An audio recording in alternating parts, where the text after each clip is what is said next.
तो क्या चंपई सोरेन की वापसी जेएमएम में होकर रहेगी? और क्या शिबू सोरेन, जो कि बहुत पुराने साथी चंपई सोरेन के रहे हैं, उनके कहने पर ही चंपई सोरेन जेएमएम में आएंगे? क्योंकि शिबू सोरेन की हालत इस समय गंभीर है। दिल्ली के अस्पताल में वो भर्ती हैं और दिन ब दिन उनकी हालत खराब होती जा रही है। और आपको मैं याद दिलाना चाहूं, जब चंपई सोरेन ने पार्टी छोड़ी थी तब उन्होंने कहा था कि मेरी बात शिबू सोरेन से नहीं करवाई गई, मेरी उनसे कोई बात नहीं हो पाई। अगर मेरी उनसे बातचीत हो रही होती, उनकी हालत आज अच्छी होती, तो आज मुझे ये दिन नहीं देखना पड़ता, यानी कि मुझे जेएमएम का साथ नहीं छोड़ना पड़ता। तो क्या उसी शिबू सोरेन के कहने पर चंपई सोरेन जेएमएम में वापसी करने जा रहे हैं? और क्या एक बार फिर से झारखंड में जेएमएम को मजबूती मिलेगी, बीजेपी को झटका लगेगा? आपको बताऊं कि चंपई सोरेन ने जेएमएम का साथ इसलिए छोड़ा था ताकि उनको ये लग रहा था कि जेएमएम में उनका अपमान किया गया है। हेमंत सोरेन ने उनका अपमान किया है उनसे कुर्सी वापस मांगकर, लेकिन वो ये भूल गए कि इस सम्मान को देने वाला भी कोई था, तो वो जेएमएम थी, वो हेमंत सोरेन थे, वो उसी शिबू सोरेन के बेटे थे।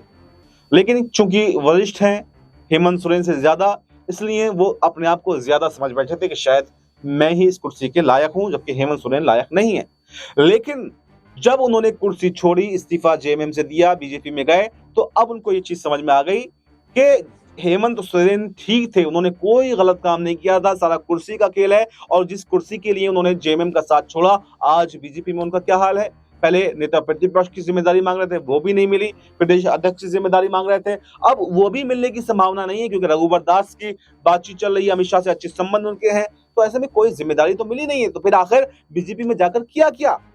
और अभी सरकार भी 5 साल तक तो लौटने वाली नहीं है, ना तो राज्य में और ना केंद्र में। तो और जिम्मेदारी बीजेपी दे नहीं रही, उनको कुछ समझा नहीं जा रहा, सिर्फ अपने नेताओं पर भरोसा जताया जा रहा है। तो ऐसे में आखिर चंपई सोरेन जब कुछ मिल नहीं रहा, तो फिर वो बीजेपी में रहकर करें क्या?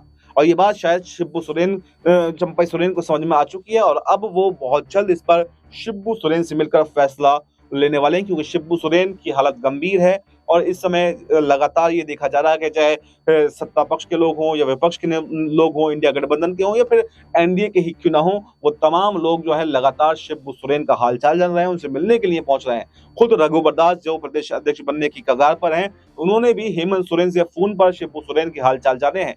तो ये देखना अब दिलचस्प रहने वाला है कि चंपई सोरेन क्या खुद देखने के लिए शिबू सोरेन को पहुंचेंगे, या वो भी सिर्फ फोन पर ही हालचाल जानेंगे। और जो जेएमएम में वापस आने की अटकलें हैं, क्या इन अटकलों पर विराम लगेगा, या फिर ये अटकलें एक बार फिर से सही साबित होती हुई दिखाई देंगी? ये देखना दिलचस्प रहने वाला है। इस रिपोर्ट में फिलहाल इतना ही।